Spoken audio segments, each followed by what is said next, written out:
Boom! We are live. Hey, how is it going? It is your muscle building and fat loss coach, Lee Hayward, with a live video Q&A for Friday, July the 21st. Today's video Q&A is a little later than normal, and I'm going to explain why, but nonetheless, better late than never. The reason why I'm a little later than normal this week is because tomorrow I'm actually hitting the bodybuilding stage, not as a competitor, but as the MC of the show. And I had to attend the competitors meeting and weigh in and get all the details and that from the promoters of the show this afternoon. So I'm a bit later getting started here now with our Q&A because normally I would have it done already, but again, instead of postponing it or canceling it altogether, I should say instead of canceling it altogether, I just wanted to postpone it a little bit and have it a little later. So I know this is probably going to be inconvenient for some of the regulars, but at the same time, this may actually work out good for some other people. So if you're tuning in live right now, let me know. Type into our chat window and that you are tuning in live. Let me know if this is, first off, coming through loud and clear. And also let me know where you're tuning in from. And if you are new to the video chat, it's always nice to have new people joining in. So let's see. We have Mick joining in. Welcome, Mick. Glad to have you joining in. He's watching over on YouTube. We have Cool Gamer joining in from YouTube as well. And we're streaming from Facebook as well as YouTube. So if you're tuning in on YouTube, there's a window to one side of the video screen here. It's a little live chat window where you can post questions and comments and topics of discussion. If you're on Facebook, there'll be the comment section below the live stream. So wherever it is you're viewing from, whether on Facebook or YouTube, feel free to type into the comments there and let me know where you're tuning in from. And let me know if this is your first time joining in or if you're a regular to the video chat. And the way these work is it's something that I do every week. I have a live Q&A, or most weeks. I mean, there's a few Fridays I do miss because either I'm traveling or something comes up or whatever. But most Fridays, I have a live Q&A. And the purpose of it is just to have an opportunity to chat and connect and to discuss fitness and nutrition, any questions or topics that you have related to building muscle, losing fat, getting in your best shape, or health and wellness. Feel free to type those questions and topics of discussion into our chat window, and I'll do the best I can to help you out during our video chat. So again, let's see if there's anything coming through here. Feel free to type those questions and topics of discussion into our chat, and I'll be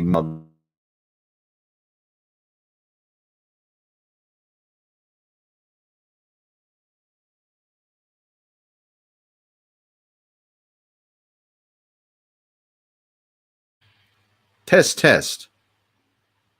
Did I lose the audio there for a minute? I think I might have. I think I might have hit the mute button or something. Hopefully. Whoops. If that came through. Okay, and for those of you watching now, is this coming through loud and clear? Just type into the chat window if you can hear me. If this is loud and clear, please say loud and clear. And if it's not, then obviously you can't hear me. Lost audio for a second. Yeah, I think I might have accidentally hit the mute button. All right, so that was, sorry, Mick saying lost audio, but he says it is good again. I appreciate that, Mick. Thank you for letting me know. All right, anything can happen on a live stream. You don't know, right? The poop can hit the fan from time to time. All right, so for today's video chat, where I am a bit later getting going, I am going to have a short chat. We're probably only going to do about a half an hour, but still, half an hour is better than no hour. So let's just jump into it. Again, if you have any questions or topics of discussion for me that you would like to discuss related to your workouts, your nutrition, building muscle, losing fat, any of those specific topics or whatever, feel free to type any questions or things that you would like me to discuss into our Q&A there, into the comment section, and I'll do the best I can to help you out. And one thing that I want to address now while I'm waiting for people to type in their own questions there is one thing that I've noticed a lot in recent months when I've been working with some of my new coaching students within the Muscle After 40 Blueprint program is a lot of people have this all or nothing mindset. And I've talked about this multiple times, but it's something that keeps coming up over and over again. So I really want to kind of dive into this a bit deeper and to dissect it and to really give you a more practical action step to think about when it comes to reaching your fitness and fat loss goals or muscle building goals, whatever it is that you're specifically trying to achieve, is it doesn't have to be perfect. This idea of striving for perfection, or hoping that you're going to somehow hit this perfect program, or worse, waiting until all your situation and everything is perfect before you get started, that's a recipe for disaster, because it's never going to be perfect, right? The truth of the matter is there's always going to be challenges. You're always going to be busy. There's always going to be something pulling at your time and your attention, and you have to simply make the best of your situation, even if it's not ideal. And that is the secret to success, right? Like I hear this a lot. Like people are wanting to have the perfect diet plan and the perfect workout program. And like, once I get everything in, once I get all my ducks in a row, right, and nothing on my schedule and everything is clear, then I'm going to start that so-called perfect program. But how long is that going to last? Like, seriously, how long is that going to last before something else pops up? You know, some other unforeseen challenge or unforeseen circumstances or something that's going to derail your progress. You have to learn how to make the best of your situation, even if it's not perfect. And a phrase that I always like to use when I'm teaching my coaching students is focus on being better than you were before, right? Something is better than nothing, you know, and instead of trying to be perfect, you know, one of the things I see a lot of people is every now and then they can follow a so-called perfect program, but it very rarely lasts for long before they get derailed. So instead of trying to be occasionally great, be consistently good enough, but good enough consistently. And this is something that I really preach. And this was the game changer for me, in that has allowed me to get back in shape after 40 and sustain it and be good enough, but good enough consistently. Because, you know, this really resonates with me now, because now tomorrow, as I mentioned, I'm going to be emceeing our provincial bodybuilding championship. So I'm going to be on stage around a lot of people who for the past several months have been kind of like blinders on, zeroed in, focusing on that perfection approach, right? Super strict with the diet, super strict with the training, no cheat meals, you know, hours and hours of cardio, you know, kind of like burning the candle at both ends to get into peak contest shape. And that's what's required to get into peak contest shape. And I mean, for the short term, that's a nice, admirable goal. And I've did it for years.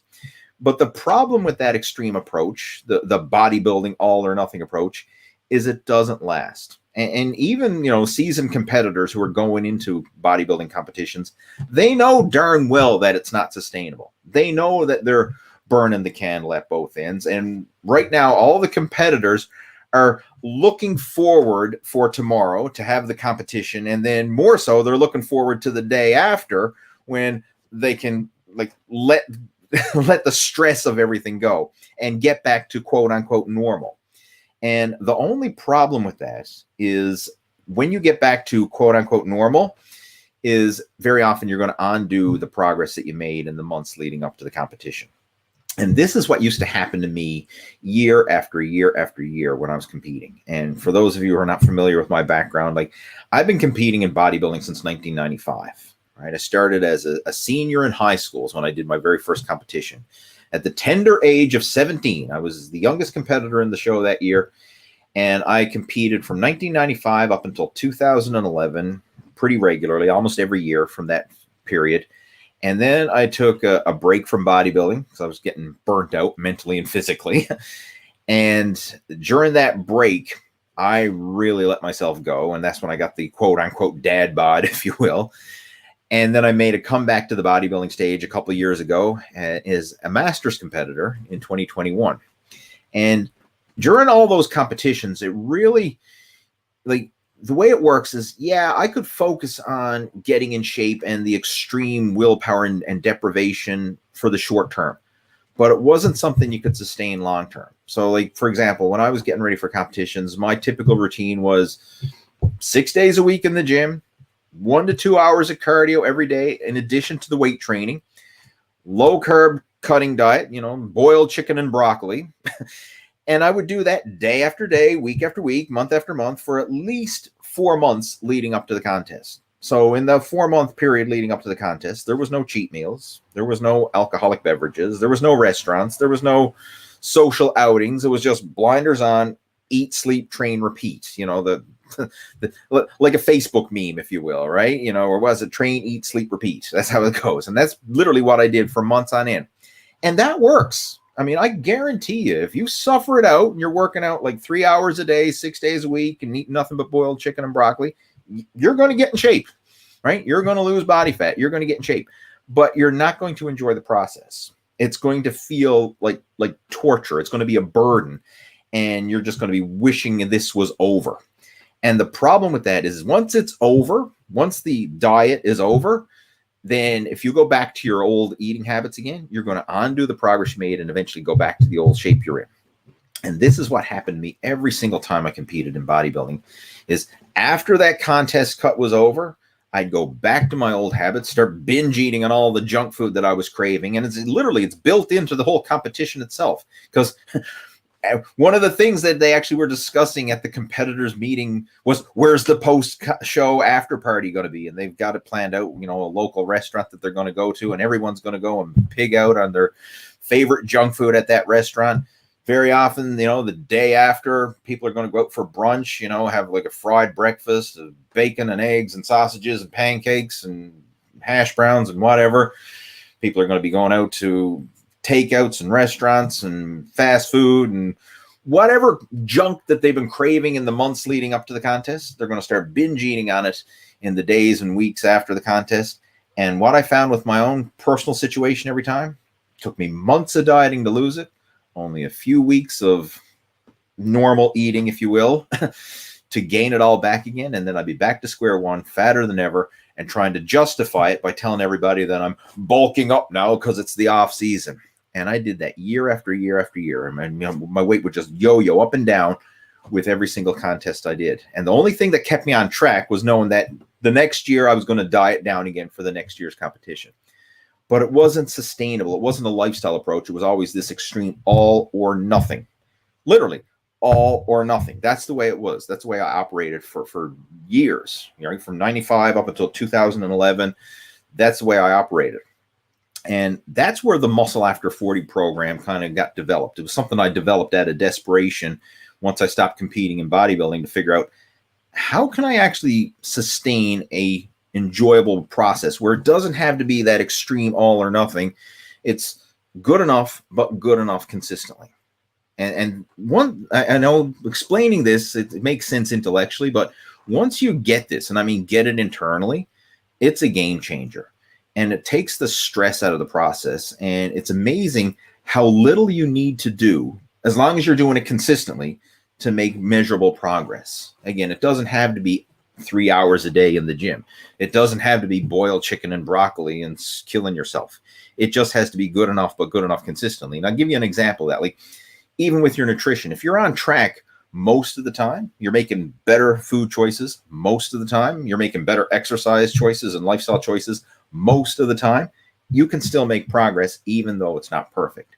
And that's what we teach within the Muscle After 40 Blueprint. We have a whole system in place to help reprogram a lot of these misconceptions and misbeliefs and these default habits that a lot of people have, and really kind of lay out a sustainable program so that you can get in shape and enjoy the process, enjoy your life in the process. And that's the secret.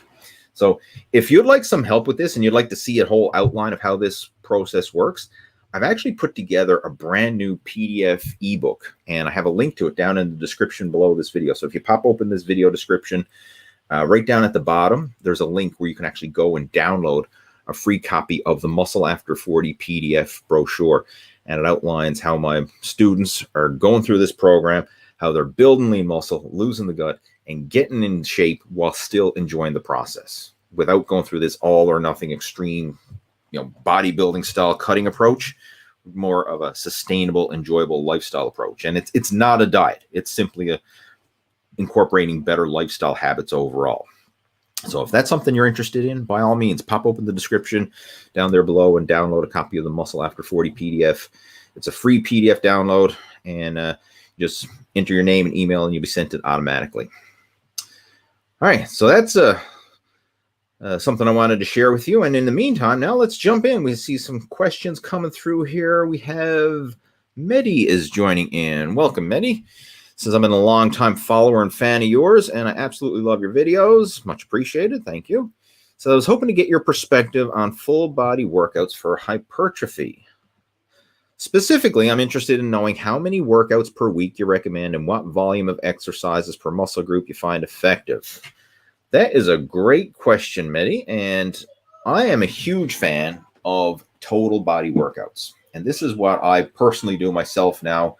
And over the past several years, my main focus has been on total body workouts. And I actually posted a couple new videos up on the Total Fitness Bodybuilding YouTube channel, if you want to go check out some of those that kind of take you through a sample total body workout. But I'll just give you an overview of how it works here and what I'm currently doing and what I would recommend you to start implementing, you know, to at least try it and see how your body responds. I mean, of course, you can always tweak it and modify it as you go, but it's a good place to start. First off, total body workouts 3 days a week or every other day. And the reason why I like that schedule is because you work out one day, you have a day of rest the next day, you work out the next day, day of rest, and you're giving your muscles, joints, tendons, and ligaments, and your central nervous system a day of rest in between workouts. So you actually approach each training session feeling refreshed, feeling recovered, and able to push yourself and get a good workout. Because one of the drawbacks I find when you're trying to do like 5, 6, 7 days a week of training is it accumulates and you end up having this delayed fatigue where you're never fully recovered, and you always feel like you're operating with a half-drained battery all the time. Right? You never go into the gym feeling fully refreshed and strong because you're always in that a deficit, if you will. You're not fully recovered. So by having a day of rest in between workouts, I find that really helps to rejuvenate, refill your glycogen stores, and allow you to hit each workout feeling strong and refreshed. So work out every other day or 3 days a week.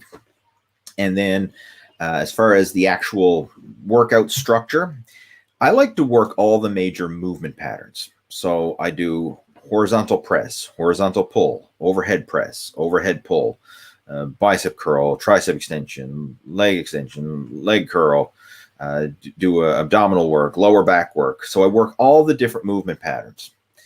And I find by doing that, you build balance and proportion within the body, and you avoid any imbalances. Because a lot of times, especially for novice competitors or novice lifters, I should say, is when they work out, they tend to focus on the show-off muscles. You know, I want big chest, I want big arms, I want abs. So they tend to focus on the muscles that are in the front of the body, the ones that they can see. And a lot of times the back, you know, especially like the rear delts, the upper back, get neglected. A lot of times the legs get neglected. A lot of times the lower back, you know, the spinal erectors, the hips and the glutes and the hamstrings and all those muscles get neglected. A lot of times the calves get neglected because they're only thinking about the show-off muscles. Now, when it comes to ladies, it's very often, you know, a similar mistake, but it's different muscle groups. They're only obsessed with, you know, the legs and the glutes, and they very often neglect their upper body, right? So we want to hit everything in balance and proportion. Right? So you don't want to neglect any movement pattern. So I always work my body when I'm doing a total body workout in agonist and antagonist, meaning opposing movement patterns. So if I do a chest press, I'm going to follow it up with a back row. If I do overhead shoulder press, I'm going to follow it up with an overhead lat pull down. So working opposing movement patterns. Again, horizontal press, horizontal pull, overhead press, overhead pull, arm curl, arm extension, right? Abdominals, lower back, right? So I work all the different movement patterns.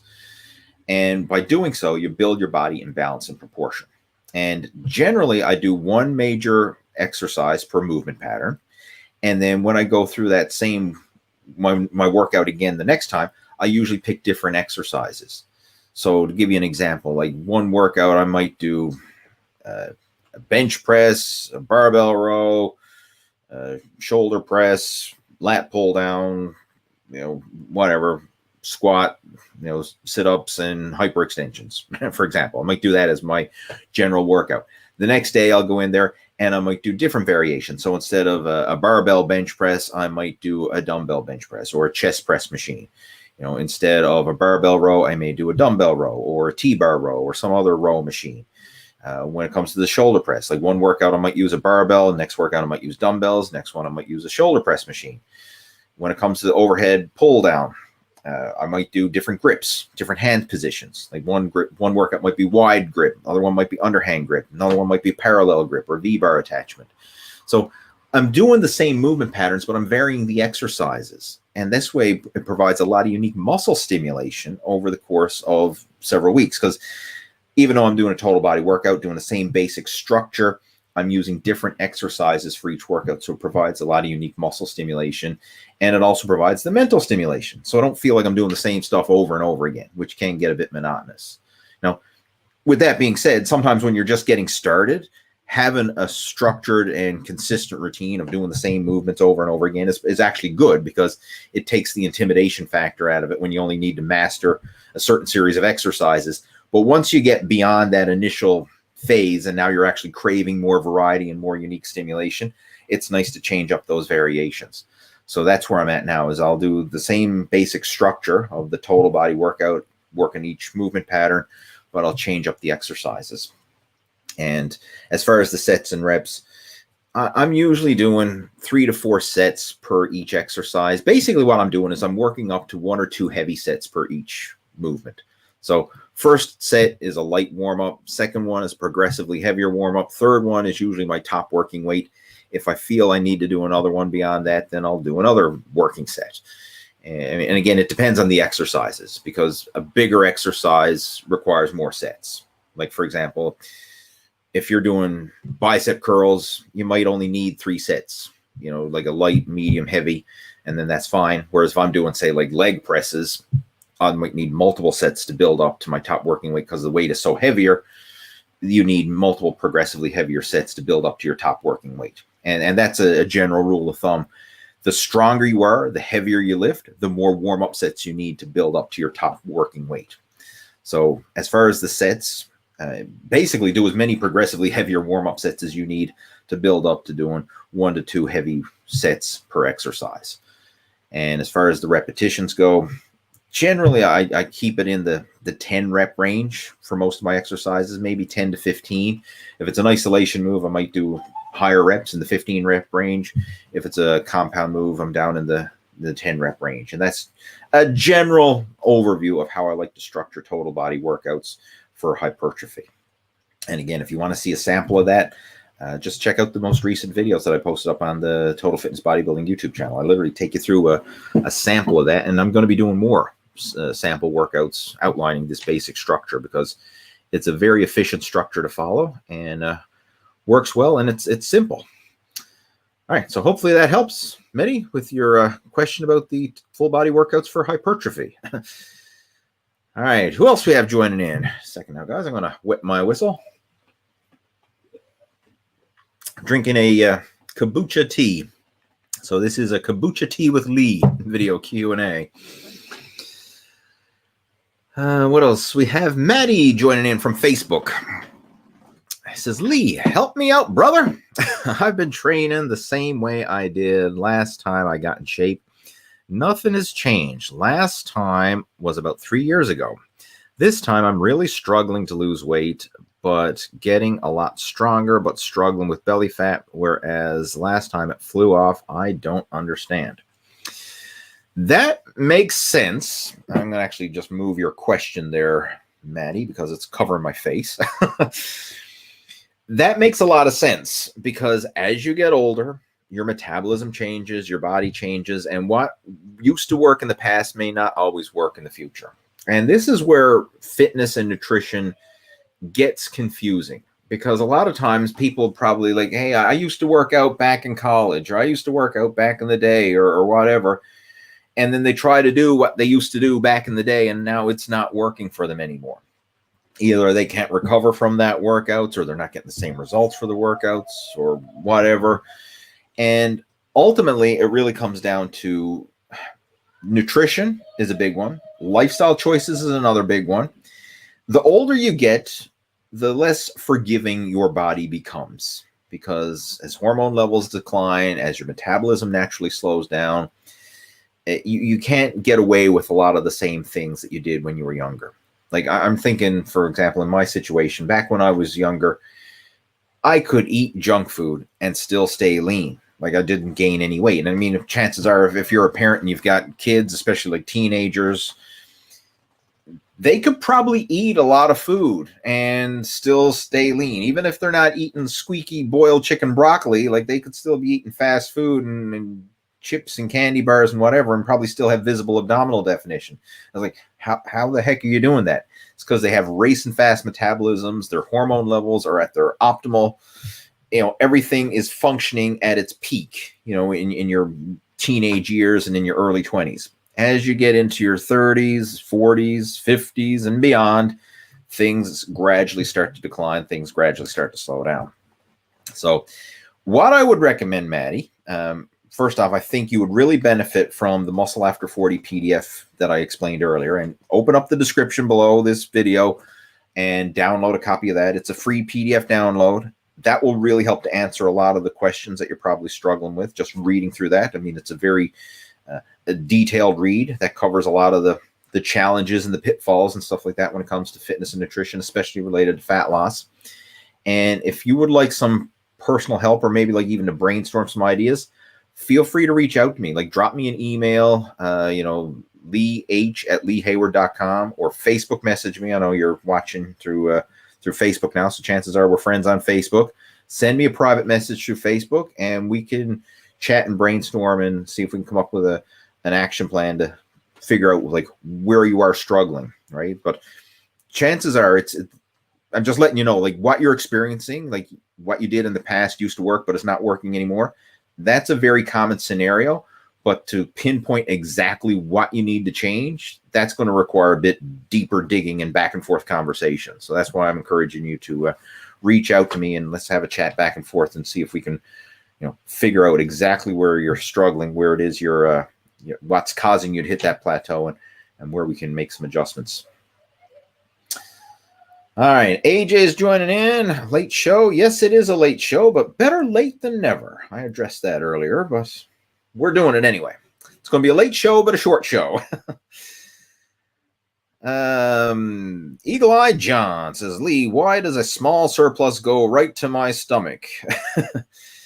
If you're gaining, well, that's actually a loaded question. I mean, I know it could seem like a small question, but that's actually a loaded question, because right to your stomach, it could be gas, it could be bloating, it could be a lot of things. Like it could be certain foods that cause you to get more bloated in the midsection than others. It could actually be gaining excess body fat. And if it is actual gaining body fat, then it's not a small surplus. It's actually a significant enough surplus that you're gaining body fat. So you want to be very careful with this. And I'm just going to share right up front, for people who are 40 plus, I would not recommend trying to bulk up. Bulking up usually means getting fat. Bulk up is a code word, or a nice way of saying I'm getting fat. And I kind of elaborated that back when I was talking about my past with bodybuilding competitions. I would always justify getting fat as saying I'm bulking up, right? Trying to bulk up for next year's competition. I wasn't bulking up. I was just getting fat. So when I'm with like the Muscle After 40 Blueprint program, and when I'm coaching people, we don't focus on bulking or cutting or any of that crap. We focus on a body recomposition.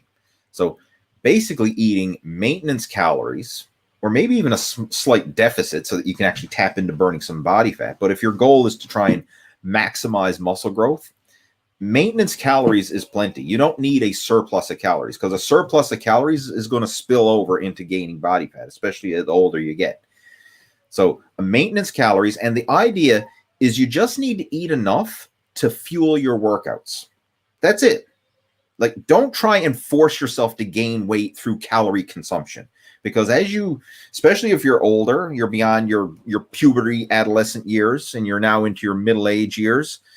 If you're eating to force weight on, you're purposely consuming a caloric surplus for the goal of gaining weight. Yeah, you'll gain weight all right, but it ain't good weight. It's called gut weight, right? Your belly's going to grow bigger than your biceps.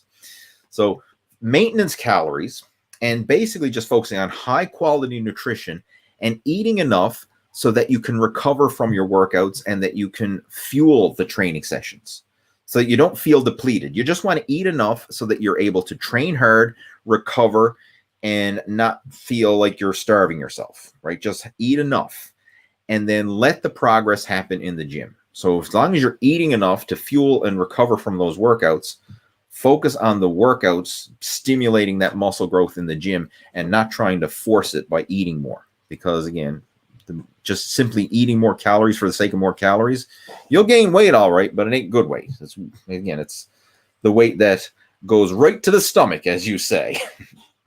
So the next step for you, I would focus on cleaning up your nutrition, right? I mean, obviously that's a big one. And another thing we should elaborate on, all calories are not created equal. Like a lot of people just think, calories in, calories out, the law of thermodynamics, whatever. And yeah, there is some truth to that, but there's another level. Calories are not created equal. Like if you were consuming protein and vegetables and good quality complex carbohydrates, that's totally different than processed foods or lower quality foods. And I'll give you an example, like protein, lean protein, like meat, chicken, fish, eggs, dairy, like good quality, complete protein sources.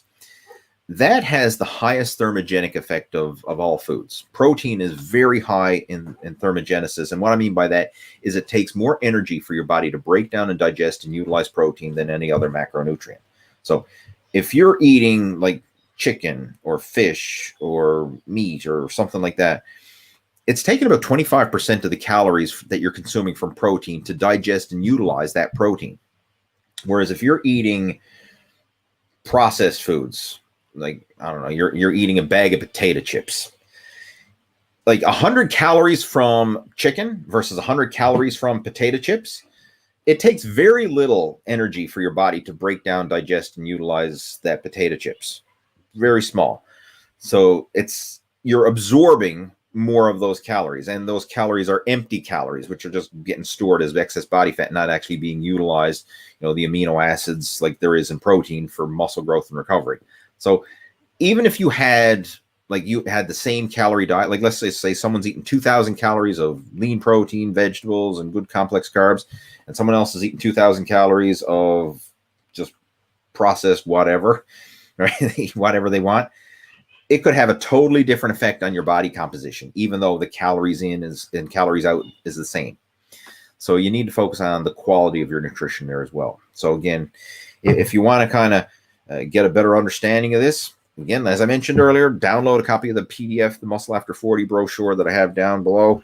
And if you want to reach out to me, feel free to do so, and we can brainstorm an action plan, right? Set you up on a proper nutrition plan to help you achieve a lean body recomposition so that you can build lean muscle and lose body fat at the same time. And that's what we focus on within the Muscle After 40 Blueprint program. So if that's something you're interested in, feel free to reach out and we can have a chat. Who else we have? We have Kurtonas. I think I'm pronouncing that right. Greetings, and greetings to you, Mr. Kurtonas. That's I don't recall seeing your name on the video chat before. So if you're brand new to our video chat, welcome. Again, where I am doing this later than normal, I'm probably going to get some, different people tuning in. All right. So again, welcome. Who else we have? Maddie's got a follow-up question here. What's your thoughts on the difference between HIIT workouts and steady state cardio? So high intensity interval training cardio versus steady state cardio. That's, again, it's a loaded question, and it's not one's right, wrong, good, bad, or any of that. It depends on you, your goals, what it is you're training for. From a fat loss point of view, if your main goal is just simply using cardio as a fat loss tool and you are doing weight training, then I would recommend focusing primarily on the steady state cardio. That's what I did when I was competing in bodybuilding, and it worked really well. So it was basically high intensity weight training, low intensity cardio. And by doing it that way, you maximize your recovery, you maximize calorie expenditure, and you're not beating your body up. Because if you're doing high intensity weight training workouts, which stress the central nervous system, you feel exhausted after those workouts. And then you follow it up with a high intensity cardio session, which also stresses your central nervous system and makes you feel exhausted after workouts. You're going to end up overtrained. You're going to burn the candle at both ends, and you're not going to be able to handle it. Whereas if you did high intensity weight training and then low intensity cardio, that cardio serves as an active recovery form of exercise. It still allows you to burn more fat and calories, but you're not breaking down your body. And I'll give you an analogy. Like if you go run sprints, that's freaking hard. Like that, you're exhausted. You're gasping for air. Muscles are burning. You're probably going to be sore afterwards. Like it's freaking hard to go run sprints. But if you go for a walk, you actually feel good afterwards. Like it's not exhausting. It's not beating your body up. It's not breaking you down. It's not taxing your recovery. So you go for a walk and you actually feel rejuvenated afterwards. Whereas if you run sprints, you feel exhausted afterwards. So the high intensity interval cardio, while it's good if your goal is to be better at cardio and you want to maximize your cardiovascular performance, like maybe you're an endurance athlete, or you're trying to run track and field, or you're a competitive runner, or whatever it is, you're trying to train for endurance sports. Yeah, high intensity interval training has its place. But even then, you still need to incorporate a lot of steady state cardio in there as well. And in the endurance world, they refer to this as polarized training, where a small percentage of your workouts are the high intensity, but the majority of them are the lower intensity. Now, again, from a bodybuilding point of view, you can just focus primarily on the low intensity steady state cardio. If you're looking for body recomposition, right? High intensity weight training to stimulate muscle growth, low intensity cardio to help accelerate fat loss and provide that active recovery. And that's what I would recommend from a body recomposition point of view if you're trying to maximize that. But again, the real answer here, it depends on the individual, what it is you're training for, your goals, your fitness level, like all that kind of stuff. Like if I was talking to someone who is a competitive runner or a triathlete or someone like that, their training is going to vary depending on what it is they're getting ready for. If I was talking to a competitive bodybuilder who's looking to peak for a competition, their training is going to be vastly different. And then if we're talking to just the average Joe who wants to lose the gut and get back in shape, that's a different scenario as well. So that's one of the things that's the most confusing when it comes to fitness and nutrition, is a lot of times we're following social media influencers or fitness influencers, and you're reading articles and blog posts and watching videos, and then people say, this is the way to do it, right? You have to do this, right? You have to do high intensity interval training, or you have to do, heavy power training, or you have to do whatever, or you have to follow a low carb cutting diet, or you have to follow XYZ. That may be good advice for a certain person in a certain situation with a specific goal, but it may be terrible advice for a different person in a different situation with a different goal. And that's where it can get confusing. So you need to have this big, like 10,000 foot bigger picture perspective and see the forest for the trees, if you know what I mean. Like you want to see the bigger picture and then decide what's ideal for you, your situation, your specific body type, your specific goals, your specific challenges, what's ideal for you, because it may be totally different than what's ideal for someone else. And that's one of my pet peeves as a fitness and nutrition coach, is when I see other coaches and influencers trying to preach like the one size fits all, like, hey, everybody has to do it this way because this is what worked for me. Like, no, I mean, not everybody is the same as you or has the same goals as you or the same body type as you or whatever. It has to be customized to the individual. And just because something works for one person may not work for another. And that's why I really like to have this, a well-rounded, well-balanced approach and target it to the individual. So that's my thoughts on it. I mean, you asked my thoughts, and then that's there it is. Right now, what's ideal for you? I have no idea. If you want, you can reach out to me and we can chat about you, your situation, your goals, and see what would be a better situation for you. But that's my general thoughts on the topic. We have Neil joining in, and he's a regular to our chats. He says, good morning, Lee. I train full body workouts with 2 compound exercises to reduce time for more than 2 years now. Will this cause imbalance if I don't train isolation as curls and forearms, such as curls and forearms? Yes, it will. You don't want to neglect body parts or exercises or muscle groups. Now, with that being said, something's better than nothing. All right. So, heck, a full body workout with 2 compound exercises is a heck of a lot better than no workout with no exercises. So, let's look at it from the bigger picture perspective again. You're doing something. Congratulations, right? That's better than nothing. Something's always better than nothing. But we can always make it a little bit better. There's always room to tweak it, to modify it, to improve it.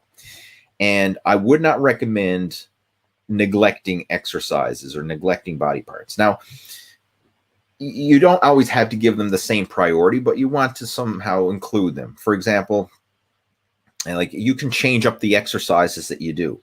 So over the course of the week, you could probably hit all your major muscle groups at least once. Right? At least once hit all your major muscles. Like I wouldn't recommend neglecting biceps or neglecting forearms or neglecting any body part for that matter. Like you still want to train all your major muscle groups, but you don't need to spend excessive amounts of time doing so. And there's ways to incorporate mini workouts to hit all these different body parts. Like I'll give you an example. Maybe at the gym, you want to do the bigger compound exercises or some machine exercises or things that you're unable to do outside the gym because you don't have the equipment or the means to do it.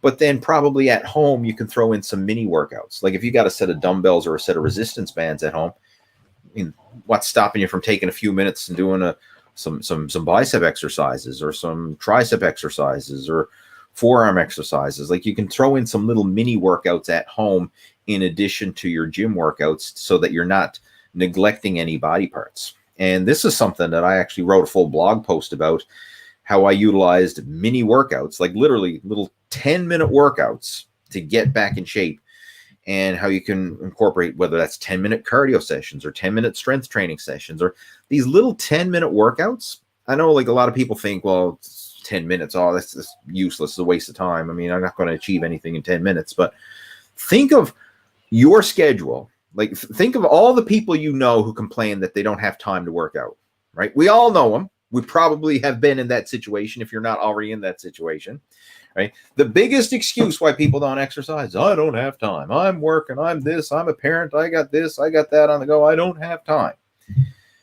which is not true because you do have time. You're just not utilizing it effectively. And I'll give you an example of what I mean. I'm sure throughout the day, there's little blocks of time, 5 or 10-minute blocks throughout the day where maybe, you got 5 or 10 minutes to spare. What do you end up doing? You pull out your phone and start scrolling through social media or whatever. That's the big one, right? Or you're playing these stupid little games on your phone, right? Candy Crush or Angry Birds, or I'm probably dating myself now because I know those are ancient, but you know what I'm talking about, right? You'll pull out your phone and won't even give a second thought to wasting 10 minutes scrolling through, social media or playing some stupid game. But the idea of taking that same 10 minutes and doing something productive, i.e. like a little mini workout, oh, I'm not going to bother with that. That's a waste of time, right? You just got to reprioritize. So, for example, like when you're at home, if you got dumbbells and resistance bands or something like that, hey, you could throw in a couple sets of bicep exercises. You could throw in some forearm work. You could throw in some ab work. You could throw in some shoulder work, some rear delt work, whatever. Like you could do some little mini workouts at home to fill in the gaps that you're missing in the gym because you're doing limited exercises. And it's not really going to take any extra time out of your schedule. It just takes a little bit of planning and preparation and utilizing that dead time that we all have more efficiently. Because I guarantee you, everybody has 10 minutes throughout the day that they're probably wasting.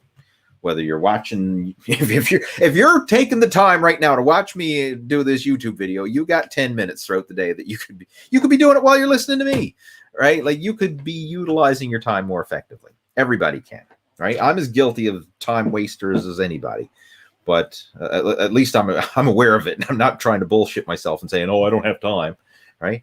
I know I got time and I'm just wasting it.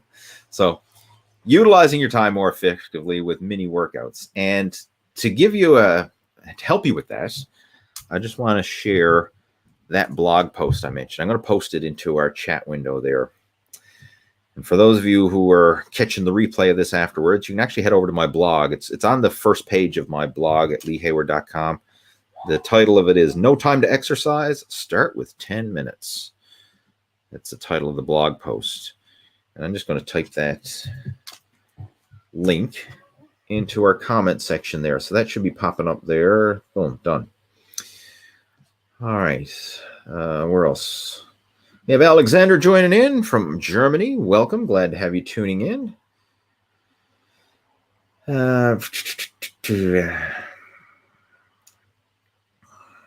We have Baby Boomer Fitness joining in. Welcome. Glad to have you. That's an example, not an analogy.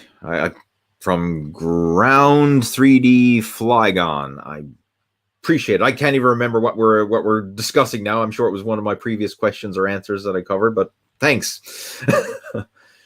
Louis joining in, regular to our chats as well. Says, watching another interesting and instructional video. Lee, my question is, how do you approach a cardio session? I tried doing cardio, and it's like waiting in line on death row for a lethal injection. I know my face is gone here because it's a big question there. I can go over 10 minutes on any cardio machine, walk around, and I get bored to death. I switch my rest between sets, 30 to 40 seconds between sets to get my cardio. So my question is, how do you go beyond 10 minutes? I just don't have the mindsets or patience for regular cardio. Get outside. That's my solution. All right, get outside. Do not do cardio. Well, I'm not saying don't do it, but cardio on an indoor machine, like walking on the treadmill while counting down the minutes on the timer, is boring. It's like watching paint dry or spinning your wheels on the stepper or the elliptical or whatever. Get outside. I'm sure you have some beautiful walking trails where you live, or if you live by a beach, you can go walk on the beach, or if you live in the mountains or somewhere, you can go through some nice trails, or heck, even if you're walking through the city or through a park, like that's more enjoyable. Like get your ass outside. That's my number one tip for enjoying your cardio is get outside and make it an adventure versus feeling like you're a mouse on a hamster wheel just going around in circles. Like that's my secret. Like for me, I love cycling. I get outside and I go for long bike rides, and I go on different trails, like road cycling, mountain biking. I mix it up, right? So today, we as a family, we went out for a ride along the trailway, and we were gone for, I think it was about an hour and 45 minutes, and it just flew by. An hour 45 minutes. Like I could have kept going. I mean, it flew by, and I loved every minute of it.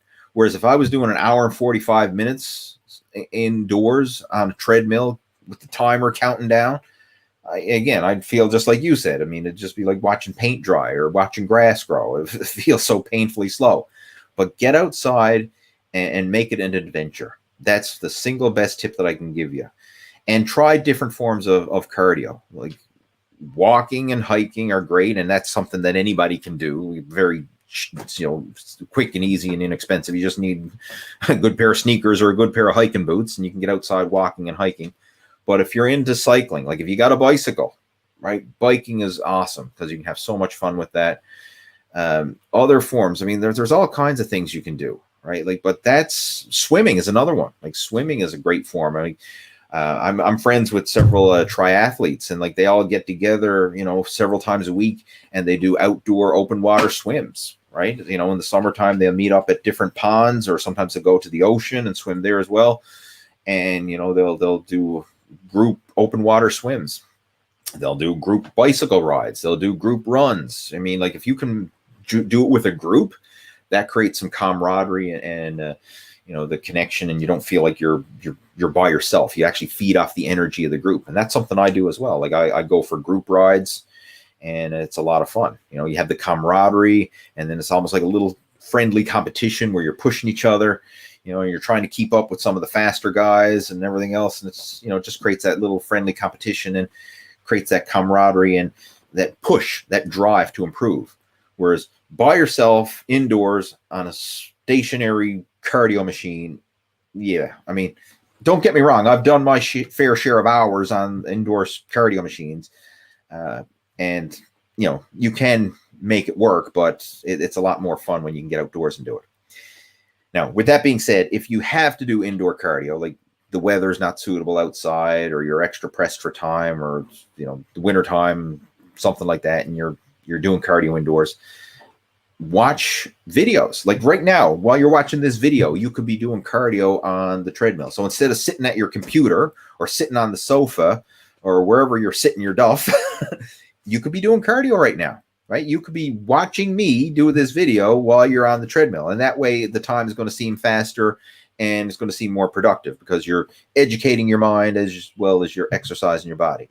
So when I'm in the gym working out, like I'm very often listening to audiobooks, I'm listening to podcasts, or sometimes watching YouTube videos and stuff like that. So it makes it more entertaining.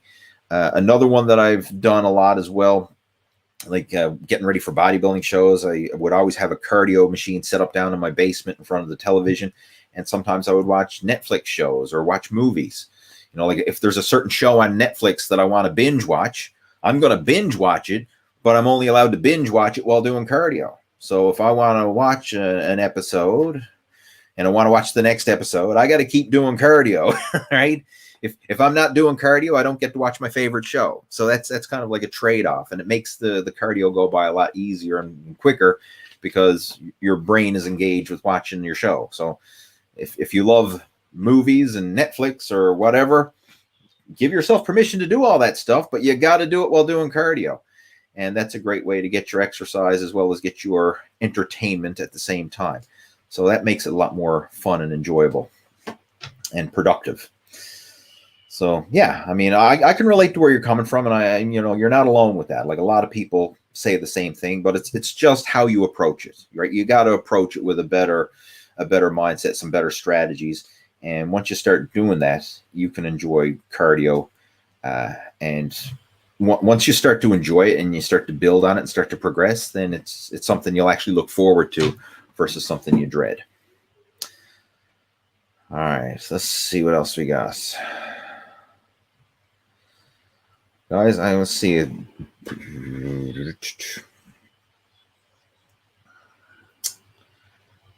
have Jacob joining in. Says good morning. What else we got? Good morning, Jacob. Got a couple other questions here. I'm actually going to get ready and clue it up now. I said I was only going to do a short video chat, and I ended up doing a full hour anyway.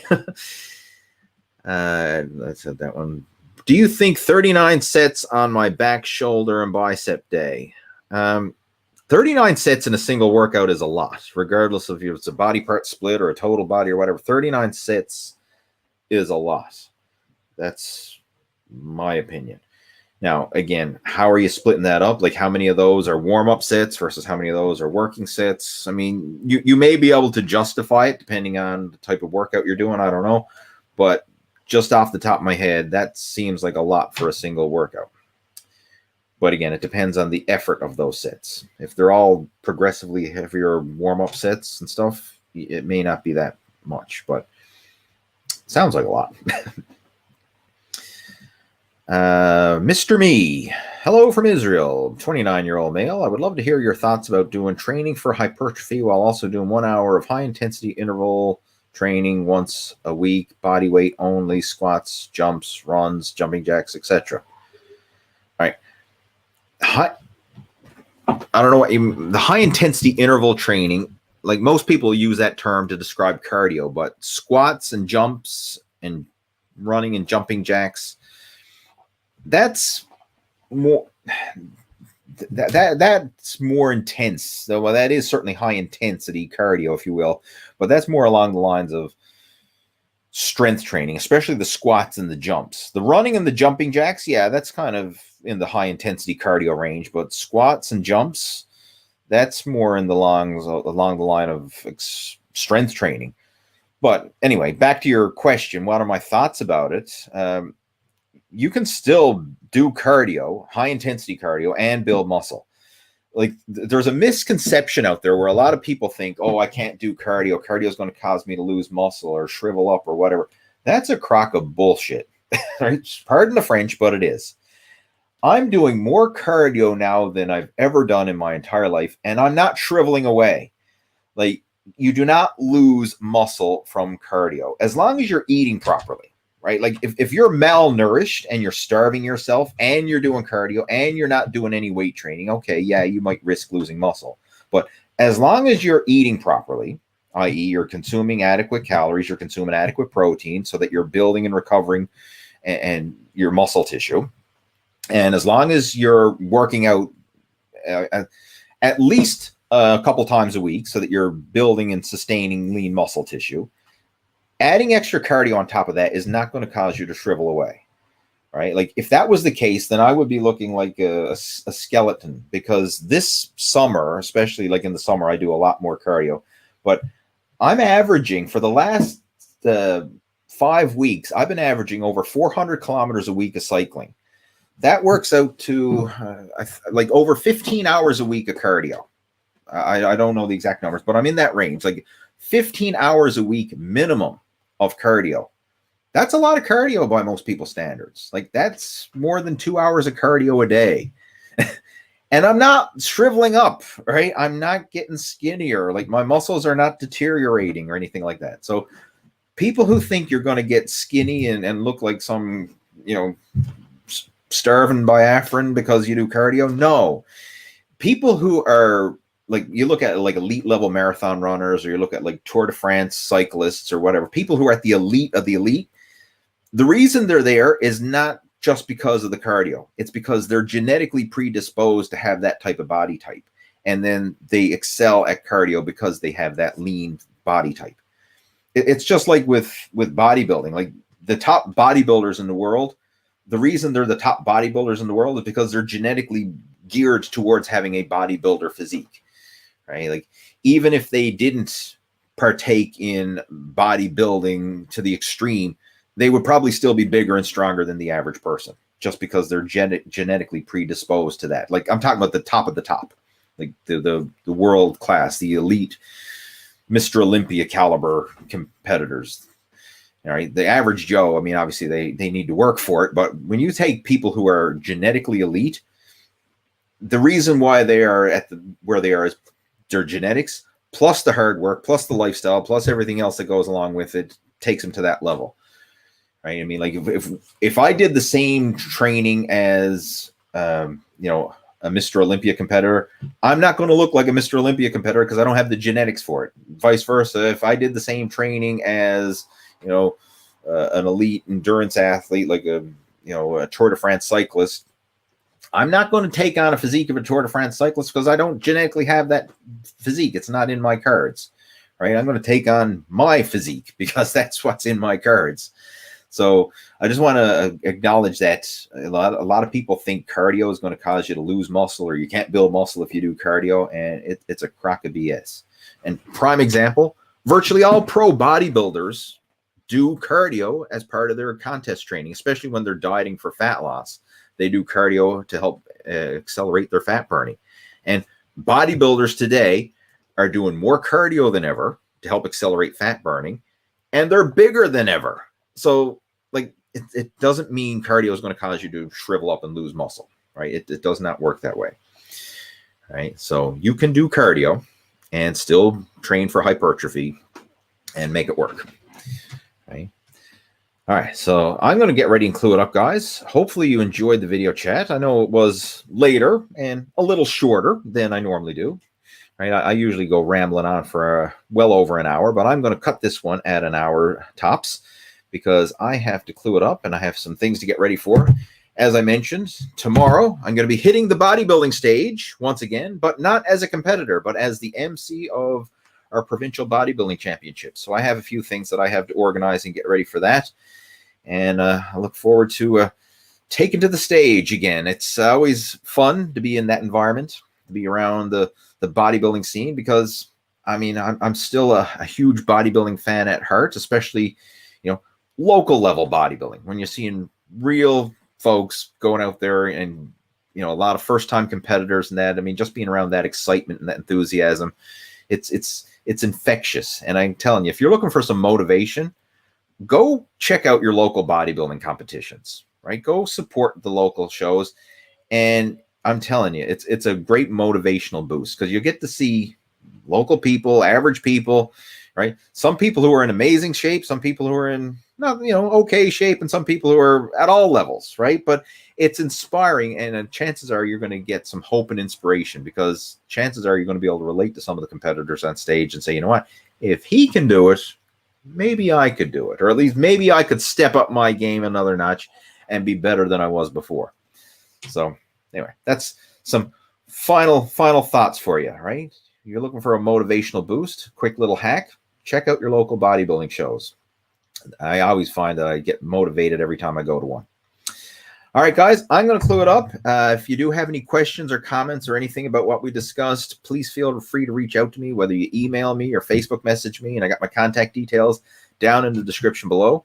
And again, if you would like to get a copy of the Muscle After 40 Blueprint ebook, I've got a copy of that, a link to it where you can download it for free below in the video description. So pop that open, download it, and read it over for yourself. And again, if you do need anything or need any help, reach out and we can have a chat. Have yourself a fantastic weekend, and I look forward to chatting with you again in our next video Q&A. Take care. Over and out.